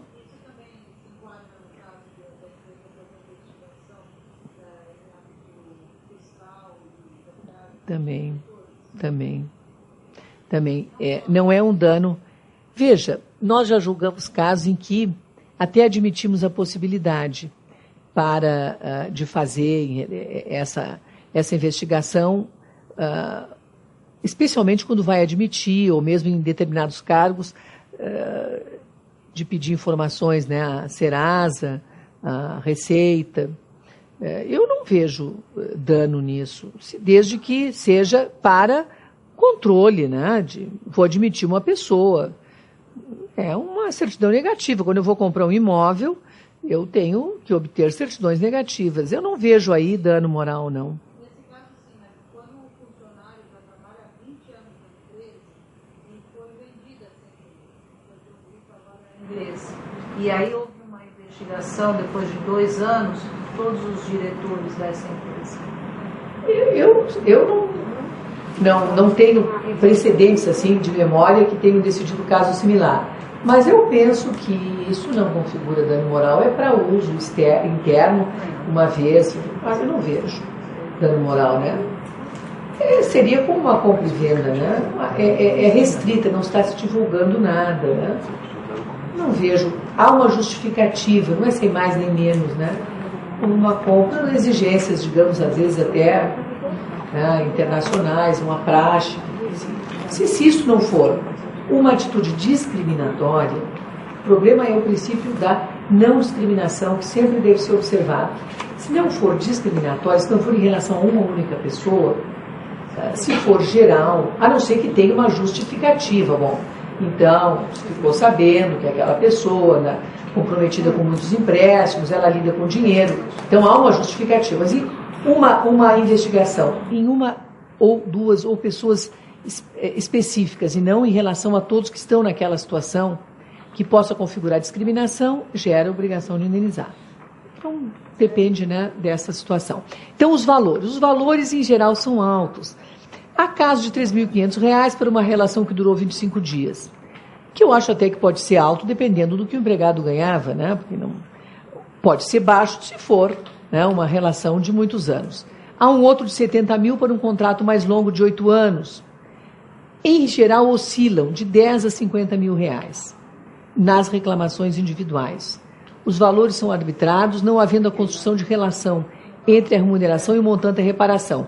Isso se considera, mas não há, em geral, até não se identifica essa preocupação sempre, né? Eu acho que deveria sempre se considerar isso, mas não é sempre que se consideram, né, estes itens. Outros critérios são mais utilizados, como o tempo de serviço do empregado, a gravidade da ofensa, a capacidade econômica do empregador e o montante do dano causado. E num caso em que publicar no jornal que foram despedidos os ineficientes, para mim é muito grave, né? Agora, num caso, não é, em que eu isoladamente, né, sofri uma agressão verbal, ainda que continuada, eu acho que o prejuízo é menor. porque pode ninguém ter visto. Agora, se eu sou desmoralizada em público, o meu patrimônio moral foi afetado de forma, né, substancial, e o meu patrimônio até material, né? Então, esses fatores são os mais considerados. Mas lá nos tribunais superiores há casos, mas são isolados, de condenar em 200 mil, 300 mil, mas em geral variam entre 5 e 50 mil reais. Agora, o dano moral coletivo, que pode ou não ocorrer numa mesma hipótese, ambos, né? Porque eu digo, e pode ser apenas coletivo. O dano moral se caracteriza, portanto, nós vimos pela ofensa a valores inerentes à intimidade do indivíduo, como a vida privada, honra, imagem e boa fama. Está assegurada a inviolabilidade desses valores e o direito à reparação no artigo 5º, inciso 10. E essa reparação pode ocorrer nas esferas individual e coletiva.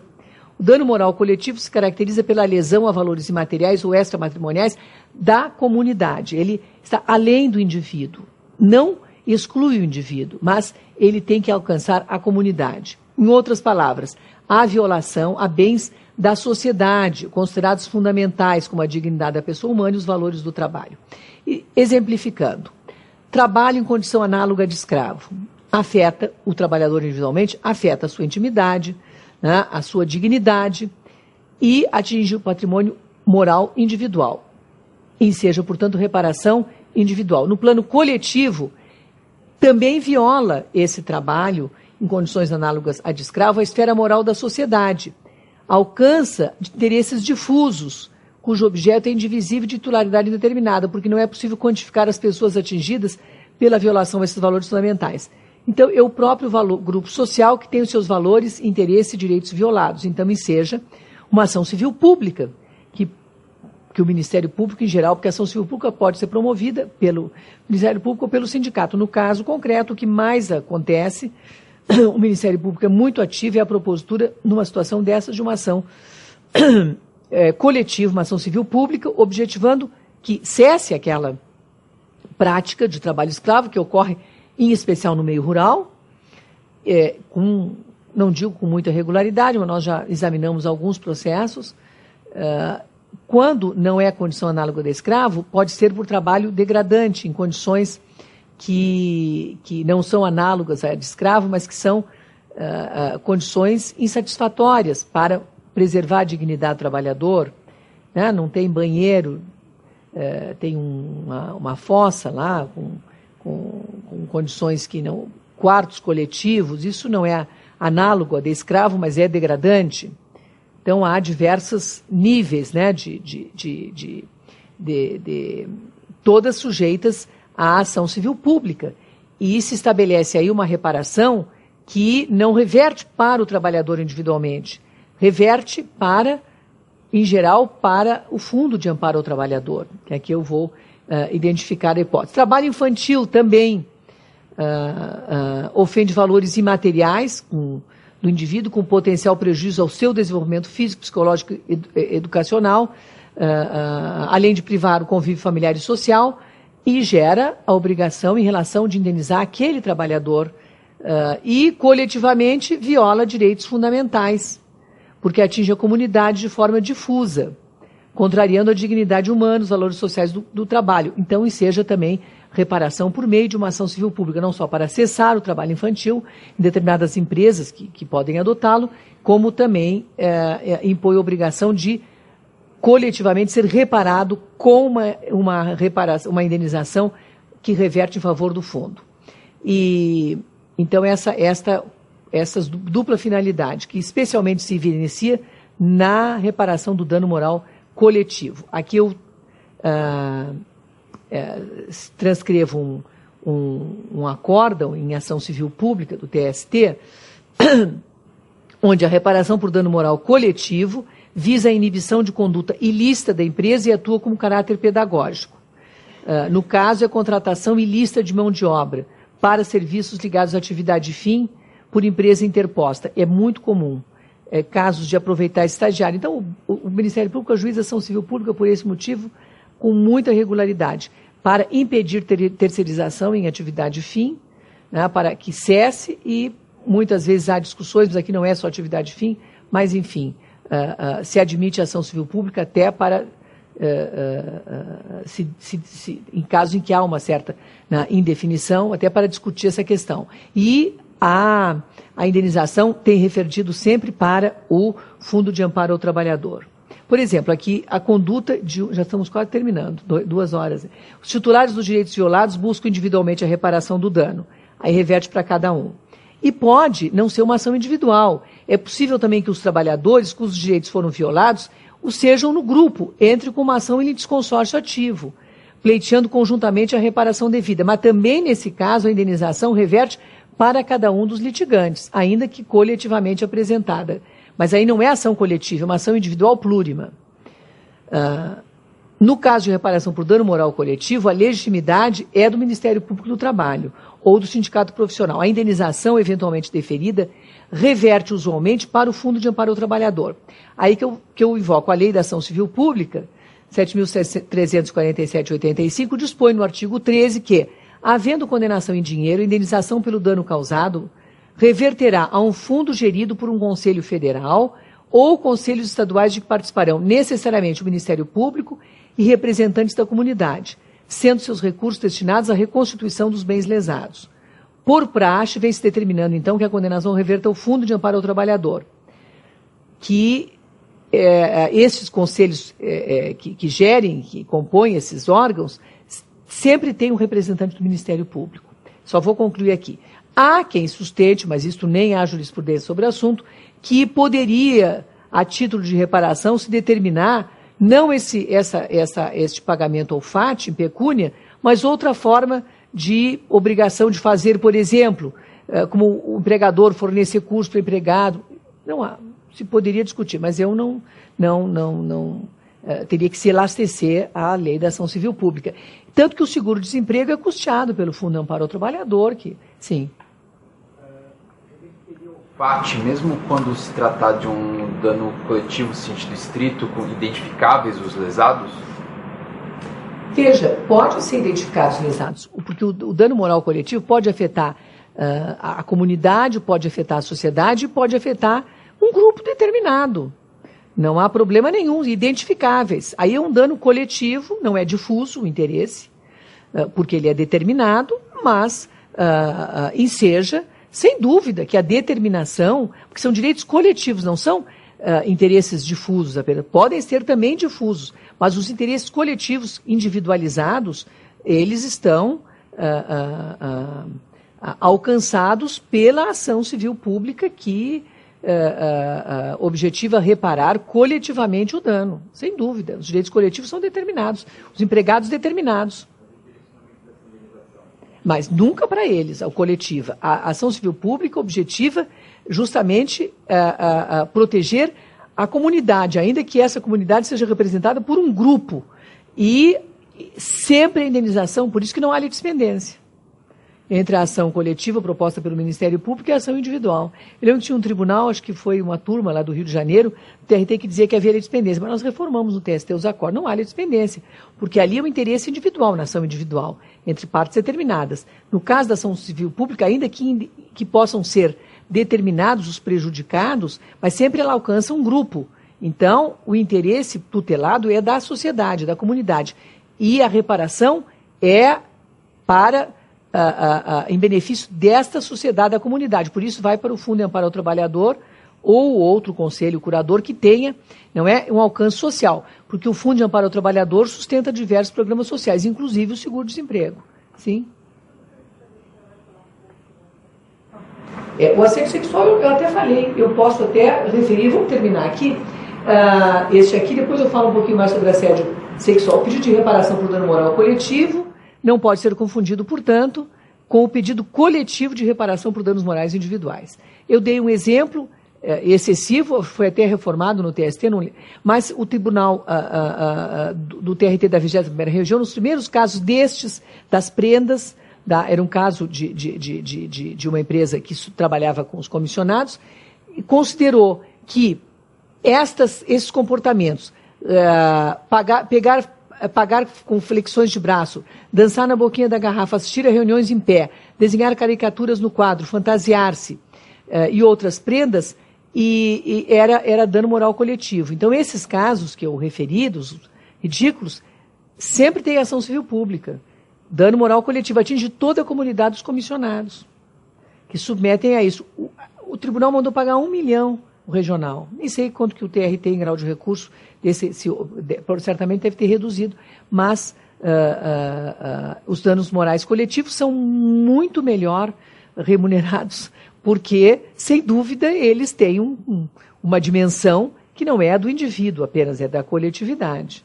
E não é para enriquecer ninguém, ele vai para benefício da sociedade, o Fundo de Amparo ao Trabalhador ou outro conselho curador qualquer que administre, né, em benefício da sociedade. As reparações devidas são a rescisão indireta do contrato, na hipótese do assédio moral, né? Aplica-se o artigo 483, alíneas A, B, E e G da CLT, para constar rescindido o contrato, e as verbas devidas são aquelas resultantes de uma despedida imotivada. Pode até se considerar direito à reintegração, se for o caso. Indenização por danos morais, que é o que nós estamos aqui tratando, né? E pelo reconhecimento do assédio moral, que é somada àquela.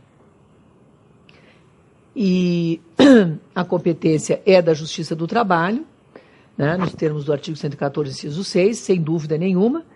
Aqui eu refiro o artigo 5º, incisos 5 e 10, que estabeleceu entre os direitos fundamentais e a reparação, né, o direito, né, à indenização pelo dano moral decorrente da violação desses direitos.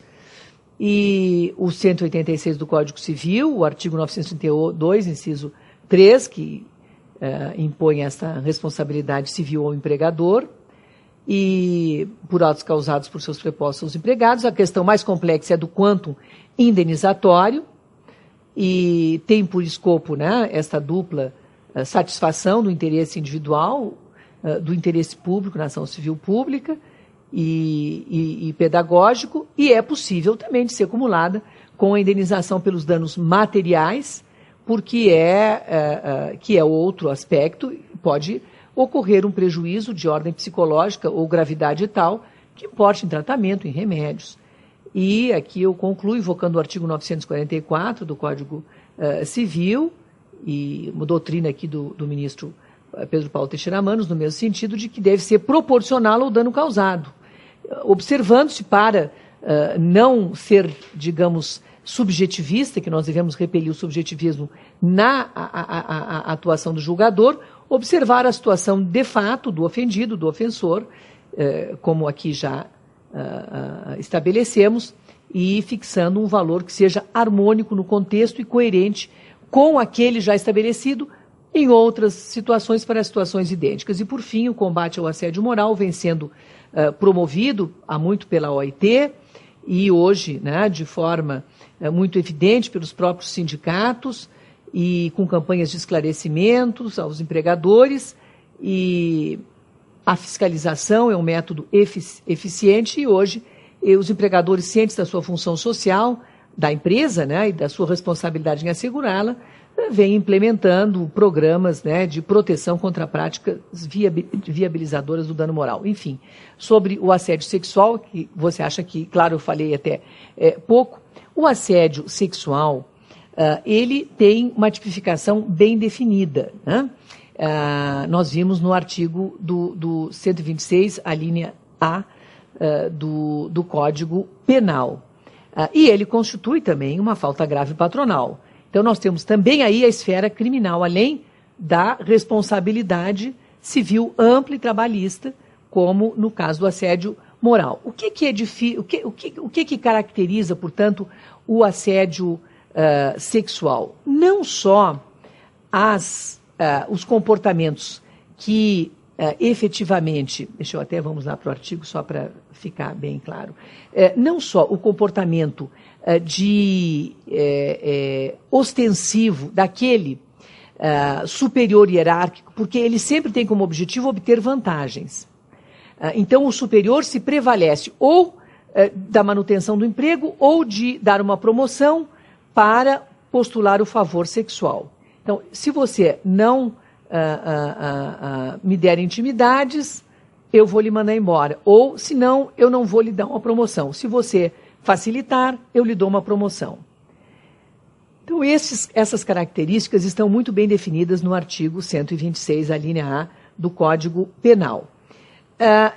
Agora, é necessário, para caracterizar o assédio sexual, que eu toque a vítima, que eu agarre a vítima, eu empregador, eu superior hierárquico? Não. Não é necessário que fisicamente seja... O que diz? Obter vantagem ou favorecimento sexual. Não é necessário que eu agrida, que eu abrace, que eu agarre, que eu seja, não é, fisicamente atuante, eu assediador. Se considera também o assédio sexual a que é uma atitude que induza o favorecimento sexual. Se eu fico todo dia, hoje você vai almoçar comigo, hoje você vai jantar comigo, todo dia, olhando para a pessoa, fazendo, não é? Insinuando que eu quero uma aproximação com essa finalidade, né? Fazendo convites, olha, eu quero te dar uma carona, eu quero... Isso é assédio sexual também. Sim, mas... porque a paquera é correspondida. Se houver correspondência, se a pessoa adere, então, isso já não é assédio. O assédio sexual é quando há resistência, quando é desconfortável. Então, veja, constranger, quando eu estou constrangendo. Agora, se teve um caso em que havia uma relação entre um gerente e uma subordinada, não se considerou, porque havia uma relação efetiva. Então, como que eu vou dizer que foi... O constrangimento é justamente quando o subordinado é molestado. Ele não tem nenhum interesse naquele. Então, basta o constrangimento. Basta que eu fique olhando, e pode ser feminino, masculino, isso pode ser, o assediador pode ser homem ou mulher, ou entre pessoas do mesmo sexo. Isso a lei não distingue. O certo é que o que caracteriza é a condição de superior hierárquico, o favorecimento sexual, né, como condição para o exercício de emprego, cargo com função ou promoção, e o constrangimento. Então, é esse constrangimento... Não. Aí sempre é nível vertical ascendente. Sim. Cristóvão de Freitas, nós vamos fazer já o encerramento aqui do painel. Cristóvão, eu gostaria se você pudesse fazer o encerramento, fazer o adiantado da hora. Inclusive, eu já quero pedir escusas antecipadas. Nós estamos recebendo aqui, por favor, o doutor Cristóvão de Freitas, presidente aqui da associação. Grande prazer estar aqui. Eu só quero exteriorizar também, pedir desculpas, nós estamos recebendo aqui milhares de questões relacionadas aos nossos hospitais presenciais, mas assim, no transcorrer da palestra, muitas perguntas, até coincidiram com as perguntas que foram faladas, e a maioria das perguntas, assim, é um tema que realmente, né, é extremamente palpitante, né? É verdade, mesmo, é verdade. Questões. Eu vou aqui, então, até concluir, agradecer a todos esses ouvintes que estão, né, perguntando e colocando à disposição, pessoalmente, se quiserem contactar comigo, estou à disposição em Brasília. Então, vejam, para concluir, então, o assédio é esse constrangimento. E a prova é muito mais difícil do que do assédio moral. Realmente, a grande dificuldade no assédio sexual é fazer a prova, porque, em geral, o assédio sexual ocorre em ambiente restrito, não é como o assédio, quando me diz, assédio moral é difícil de ser provado. Não é. O assédio moral não é tão difícil de ser provado, porque ele, como se repete no tempo aquele comportamento, ele, sem dúvida, no mínimo, terá testemunhas. E sem dúvida que é admissível para a prova de um ou de outro, mas especialmente do assédio sexual, eu gravar um telefonema. Isso não é violação do sigilo telefônico. Eu não estou grampeando um telefone, eu estou recebendo, por exemplo, uma ligação e estou gravando, ou um e-mail que eu recebo, que eu estou recebendo e eu estou imprimindo. E com isto posso fazer provas também dessa natureza, né? São consideradas lícitas, porque muitas vezes são as únicas que eu tenho, né? Um e-mail, gravo ali uma ligação telefônica me fazendo um convite, uma provocação. e a prova realmente é mais difícil, por isso que a frequência com que o tribunal examina questões de assédio sexual é muito pequena. Bom, eu agradeço aqui a atenção de todos e acho que foi, né, um auditório muito ativo, isto me deixa bem recompensada. Muito obrigado a todos.